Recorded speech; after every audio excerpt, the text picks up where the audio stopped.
Okay, so these are some of the tools listed here that you're going to need in order to do this part of the process. I'm going to show you each of these basically, but you also need to be able to go and find that work yourself and do some tutorials and learn how these tools work more specifically, because I'm just going to go really quickly over them as we go. Really important because we're using a laser cutter. We're using a computer-aided design tool, which means it uses vectors and it uses G-code to do a very specific process. In order for that process to work, you have to build your image properly. You may get it to look a certain way and it may look correct, but it's not necessarily going to do what you need it to do when you go to manufacture it. So what you have to do is follow very carefully the instructions that we give. So you've placed your um, traced image into Illustrator. It's at a decent resolution, and here it is. And so you want to start tracing it and turning it into a vector image. For this project, we are referencing, let me see if I put it here. I did not put it here. As a quick reference, this artist, uh, whose name is Kara Walker, we've given you a link to a video to check out to think about how her work relates to what we're talking about, because we're talking about silhouettes. We ask you to have detail, and we do want you to have detail, but in the end, we also, or the thing that we're cutting out are silhouettes. So we're cutting out the outlines of things. If you have detail, then you can have a very specific object that is in a silhouette form, and it still looks like what it is. So for instance, if we look at the grass has negative spaces within it, but it doesn't have any linear detail inside it. And this is really important. The figures, okay, all the figures have detail down to like the boot buckles and things like this. And that's important so that you can tell the story. In this case, the story. So if the outline of our tracing is not very well crafted, or the original tracing doesn't have very good detail, then our silhouette won't look very good. So let's find out. So I'm going to start using the pen tool, and the pen tool gives you a preview of where it's going to go. I click once, and now it's showing me a preview. If I click again, then it'll give me another point and another point and these are straight points. And unfortunately, that's not really what I want at this point.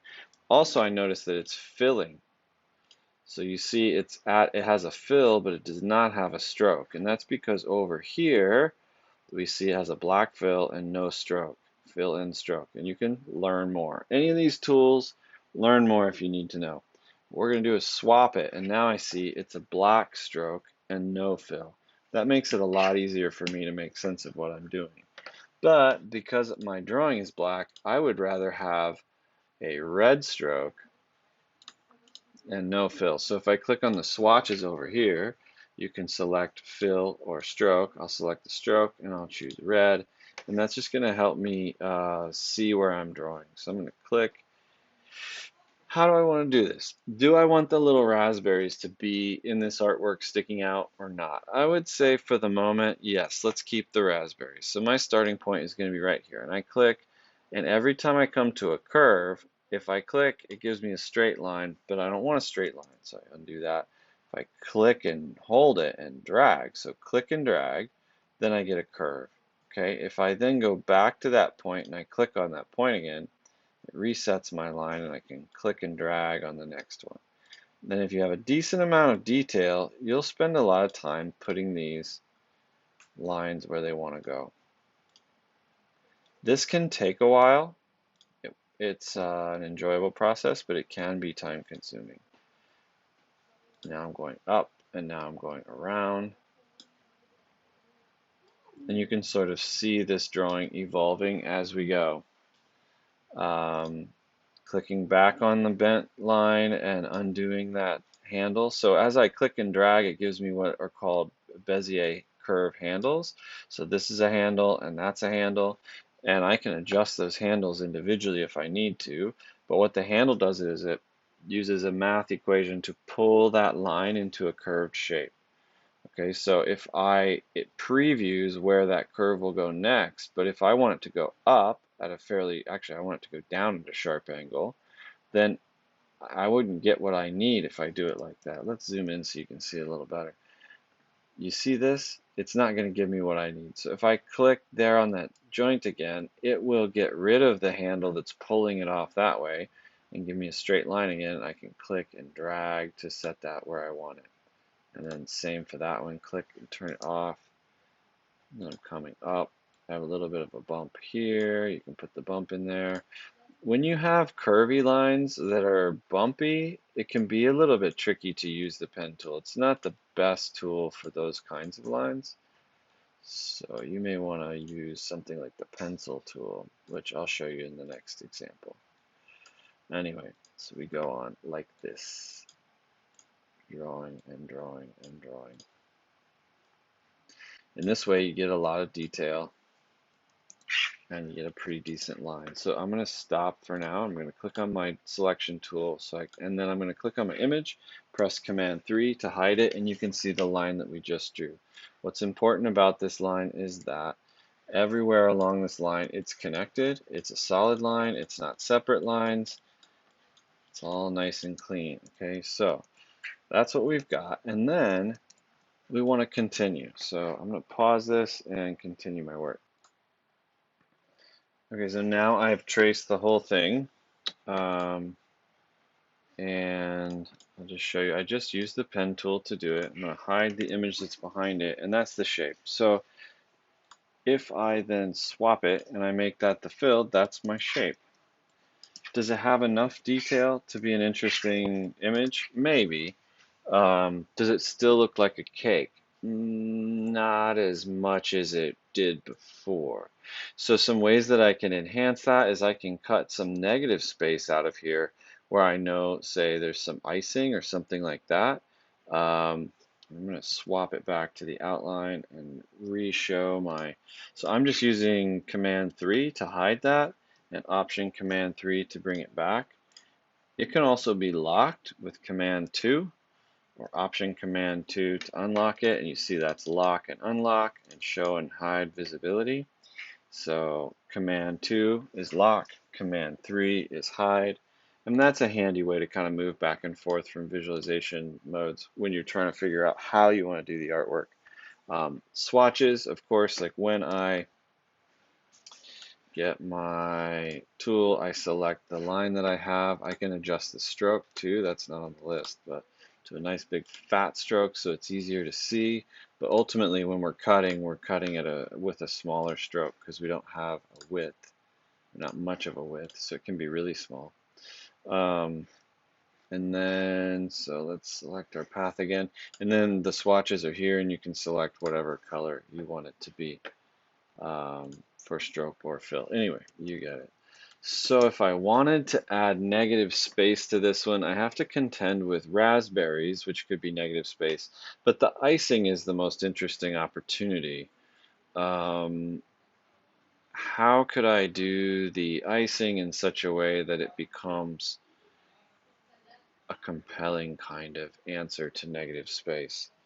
This is where like design takes over, and you're looking at it, you're trying to figure out what can I cut out of this cake to make a beautiful form without it falling apart. And Abir will talk to you about it. I will talk to you about it. Probably Hala will talk to you about it, or Donna in the Fab Lab. But if you have a closed vector shape like we have right here, like this one, the laser cutter is going to go around the outside of this shape and it's going to drop out. Okay, it's going to fall out of your composition. So if I wanted this to be a shape that sort of crops into my composition and has positive form, that's fine. I need to think about where am I cutting? So if we look at Kara Walker's thing, where are you cutting? Well, if we imagine, and she does, it's all black paper, then everything that overlaps is one piece of paper overlapping each other, or where in this case, the stalks of crop are on this person's back. The crops merge to the person, and the person is defined by the other contour line. So also in this case of like the hole in the man's stomach here, you wouldn't be able to have a hole in the composition you're making unless you see through it. She's laying it on white paper so it looks a certain way, but you would see through it.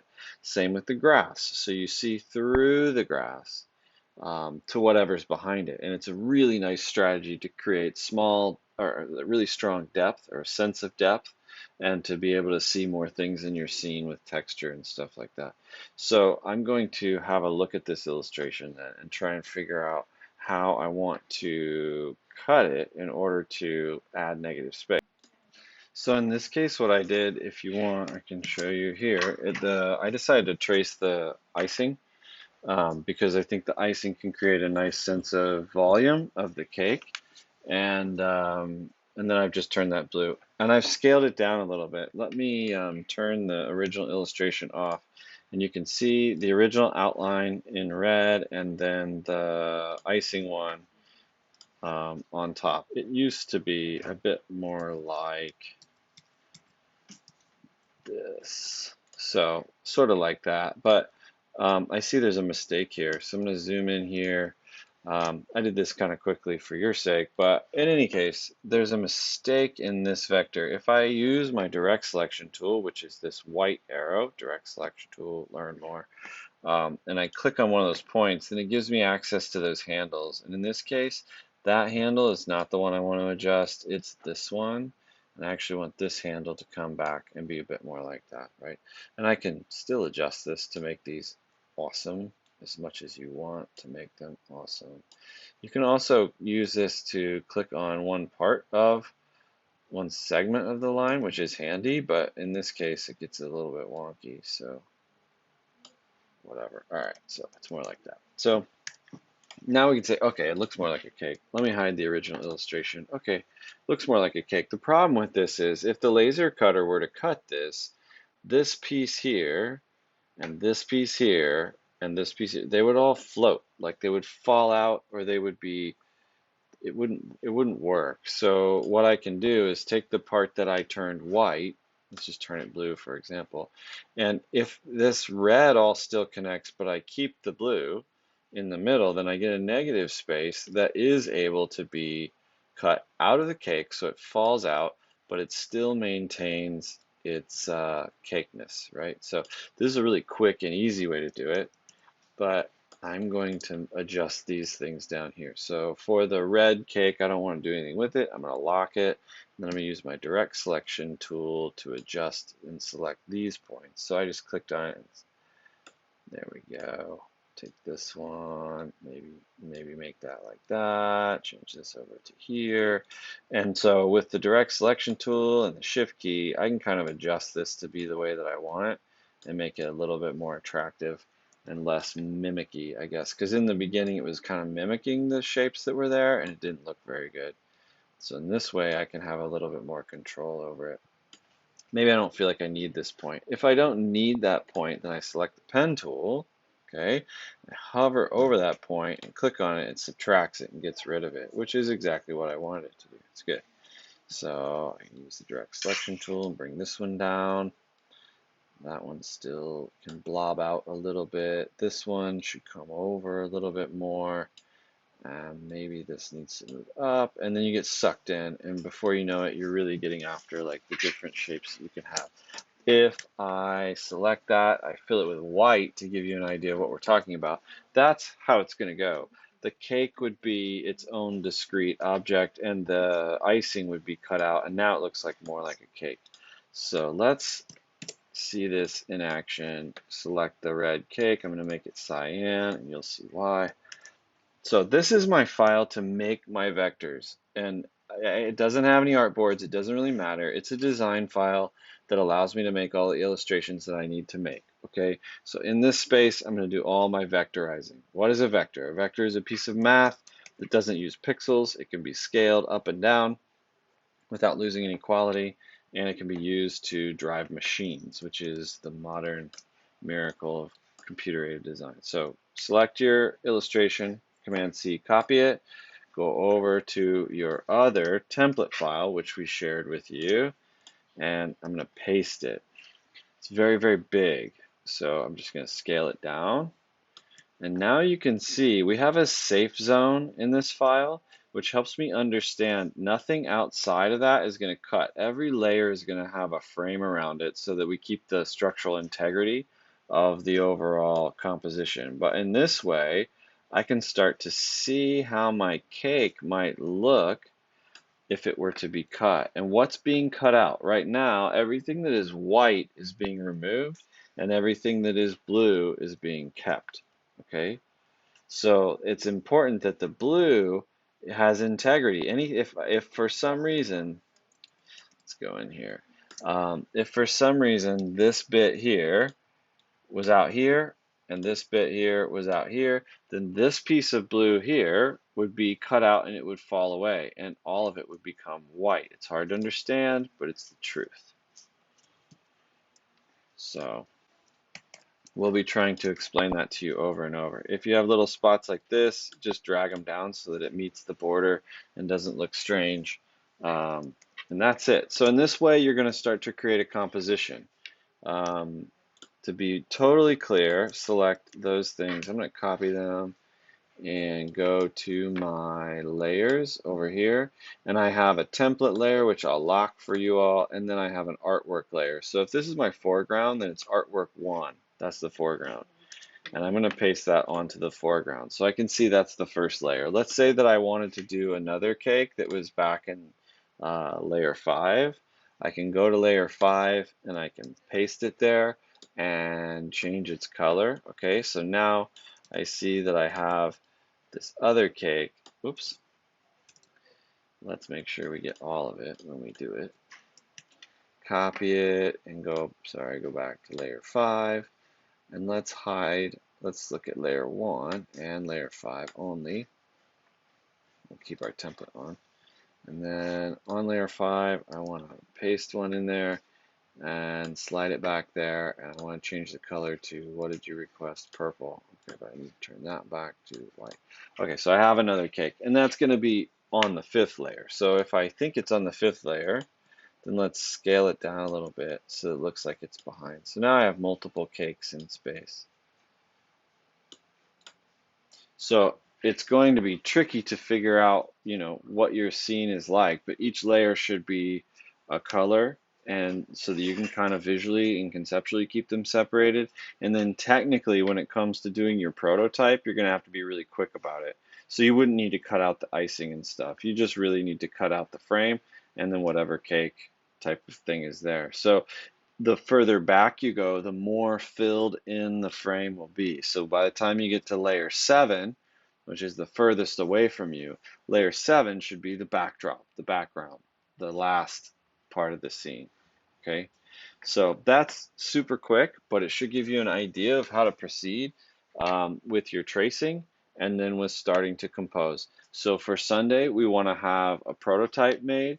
For Wednesday, we want all the vectors into one folder. That's the outlined, traced vectors on Illustrator saved into one folder.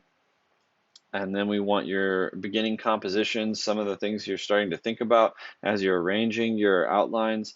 You'll do a lot of remaking of artwork as you go, but that's where you need to start. And that's what we're going to check for on Wednesday. So you have at least 3 or 4 compositions and you have all your traced things traced. Okay. So there's one other thing to take into consideration as we look at the way we use negative space in a project like this. In this particular case, I was showing you that you can use negative space to create detail in an object, and that's true. Because when we don't have any of that negative information, we get something that doesn't look very specifically like whatever object it's supposed to be, obviously. But the problem with the negative space is that you see through it. So you would see through this cake to the other layer. In the example that we talked about, it was Kara Walker, right? Seeing through the grass to the next layer could be a really good idea. In this case, seeing through the icing to the cake behind doesn't really work so well. I know that because we just did it, right? And I'm like, I don't like that. What's another way that I can do it? Well, What we will be doing in the end, and the reason why we had you trace with detail is because we will be adding paint at the end. You'll be painting and taking your silhouettes and coloring some of the inside of them, and it can look like this. So, for instance, if I wanted the cake to have blue icing, or if I wanted to have pink icing, and so you know, you'll be able to have that detail on there without it. Oh, so my cake is now gone. Make it a nice chocolate. No, that's not a nice chocolate. That's a nice chocolate. That's not a good chocolate. Okay, let's say that's a good chocolate cake with a bit of um, yeah, yellow icing. Oh, that looks eatable. But you can use paint to create detail in your forms. So you should think about that. But sometimes you want a negative space. Sometimes you want to use color. Sometimes you want to use just the silhouette itself. It really depends on how you're composing and what you're doing.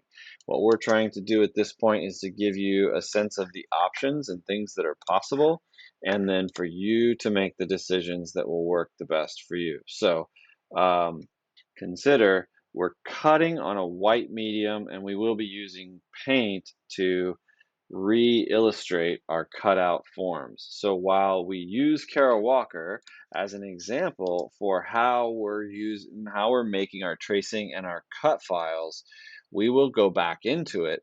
Unlike Kara Walker, we will go back into it and we will add color and paint to these forms. So keep that in mind as you're making a plan.